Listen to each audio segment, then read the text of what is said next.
হযরত ইদ্রিস আলাইহিস সালাম জীবনে অনেক মুজিজা প্রদর্শন করেন। মুজিজা সমূহের মধ্যে একটি প্রধান মুজিজা ছিল এই যে তিনি যা কিছু ভবিষ্যৎবাণী করতেন তা হুবহু বাস্তবে পরিণত হতো। তার ইবাদত বান্দিগিতে খুশি হয়ে ফেরেশতারা তাকে মাঝে মাঝেই আসমানে নিয়ে যেত। এই সম্পর্কিত একটি ঘটনা তার জীবনের সর্বাধিক উল্লেখযোগ্য ঘটনারূপে পরিচিত।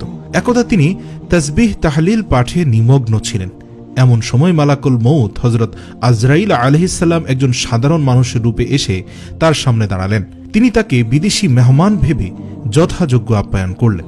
হযরত ইদ্রিস আলাইহিস সালাম সারা বছরই রোজা রাখতেন এবং প্রত্যহ সন্ধ্যার পর তার ইফতারের জন্য বেহেশত থেকে খানা আসত। সুবহানাল্লাহ, তিনি সেই বেহেশতি খাবার দ্বারা ইফতার গ্রহণ করতেন। ইফতারের পর যা কিছু উদ্ধৃত থাকত তা আবার বেহেশতে চলে যেত। সেদিনও বেহেশতে থেকে খাবার আসলে তিনি উহা দ্বারা ইফতার করেন এবং আগন্তুক মেহমানদেরকেও তা খেতে দেন। উক্ত মেহমান রূপে ফেরেশতা মালাকুল মউত হযরত আজরাইল আলাইহিস সালাম খাবার না খেয়ে সমগ্র রাত ইবাদতে কাটিয়ে দিলেন। মেহমানের আচার ব্যবহার দেখে হযরত ইদ্রিস আলাইহিস সালাম যথেষ্ট পরিমাণে বিস্মিত হলেন। পরের দিন সকালবেলা হযরত ইদ্রিস আলাইহিস সালাম বললেন, ওহে আগন্তুক মেহমান, চলুন আমরা একটু ভ্রমণ করে আল্লাহ পাকের নিদর্শন সমূহ দেখে আসি। প্রস্তাবে মেহমান রাজি হলে উভয়ে কিছু দূর যাবার পর হঠাৎ মেহমান বললেন, চলুন ওই ক্ষেতটি হতে আমরা কিছু ফল এনে ভক্ষণ করি। হযরত ইদ্রিস আলাইহিস সালাম এতে করে বেশ কিছুটা বিস্মিত হয়ে ক্ষোভের সুরে বললেন, আপনি তো ভীষণ আশ্চর্য মানুষ। রাতের বেলা আপনি হালাল খাবার খেলেন না, অথচ এখন আপনি পরের হক নষ্ট করতে চাচ্ছেন। অপরের মাল না বলে গ্রহণ করা আমাদের জন্য একেবারে নিষিদ্ধ। মেহমান তার কথায় কোনরূপ জবাব না দিয়ে সামনে অগ্রসর হতে লাগলেন। কিছু দূর যাবার পর এক স্থানে কিছু ছাগল চড়তে দেখে মেহমান বললেন, চলুন আমরা একটি ছাগল এনে জবেহ করে খাই। হযরত ইদ্রিস আলাইহিস সালাম বললেন, অপরের ছাগল না বলে খাওয়া মহাপাপ, সেটা কি আপনি জানেন না? এভাবে আগন্তুক 3 দিন পর্যন্ত হযরত ইদ্রিস আলাইহিস সালামের সাথে থাকলেন। তার আচরণ দেখে হযরত ইদ্রিস আলাইহিস সালামের মনে সন্দেহের উদ্রেক হয়ে যায়, এই ব্যক্তি কোনো মানুষ হবে না। তখন তিনি বললেন, আল্লাহর শপথ, আপনি আপনার প্রকৃত পরিচয় বলুন। মেহমান বললেন, আমি কোনো মানুষ নই, আমি একজন ফেরেশতা, আমার নাম মালাইকাল মউত হযরত আজরাইল আলাইহিস সালাম। হযরত ইদ্রিস আলাইহিস সালাম বললেন, আপনি কি দুনিয়ার প্রাণীকুলের প্রাণ হরণ করে থাকেন? মালাকুল মউত বললেন, হ্যাঁ। হযরত ইদ্রিস আলাইহিস সালাম বললেন, তাহলে আপনি কি আমার জান কবজ করতে এসেছেন? মালাকুল মউত বললেন, না, আমি আপনার সঙ্গে ভাইয়ের সম্পর্ক স্থাপন করতে এসেছি।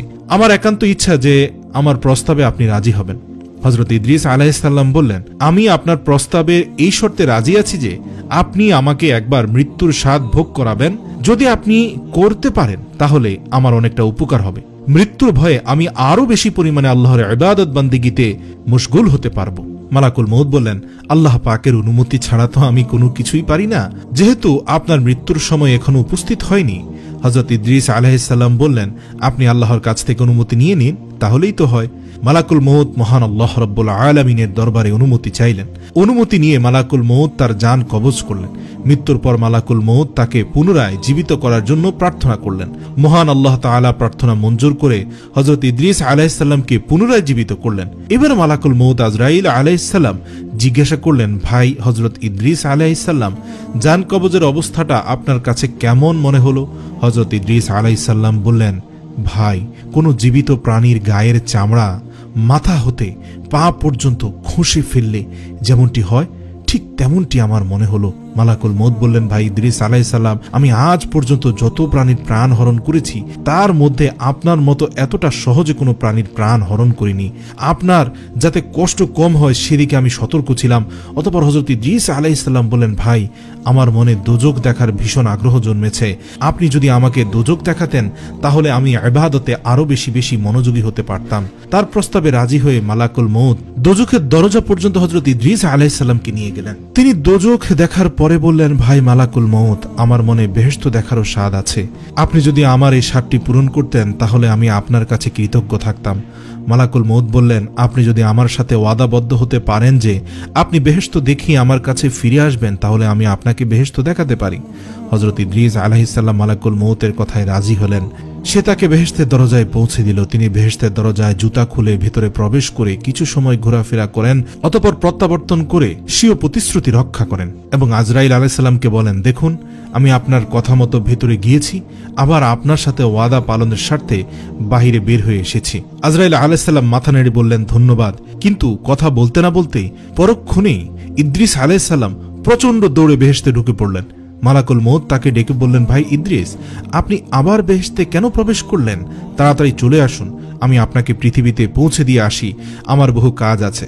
হযরত ইদ্রিস আলাইহিস সালাম জবাব দিলেন, ভাই মালাকুল মউত, আল্লাহ সুবহানাহু ওয়া তাআলা বলেছেন প্রত্যেক প্রাণীকে মৃত্যুর স্বাদ একবার গ্রহণ করতে হবে এবং একবার দোজখ না দেখে কেউ বেহেশতে প্রবেশ করতে পারবে না। আমি তো একবার মৃত্যুর স্বাদ ভোগ করেছি এবং দোজখও দেখেছি, অতঃপর বেহেশত হতে বের হয়ে আপনার সাথে কৃত ওয়াদা রক্ষা করেছি। সুতরাং এখন আমি আর বেহেশত থেকে বের হব না, এবার আপনি আপনার কাজে চলে যান।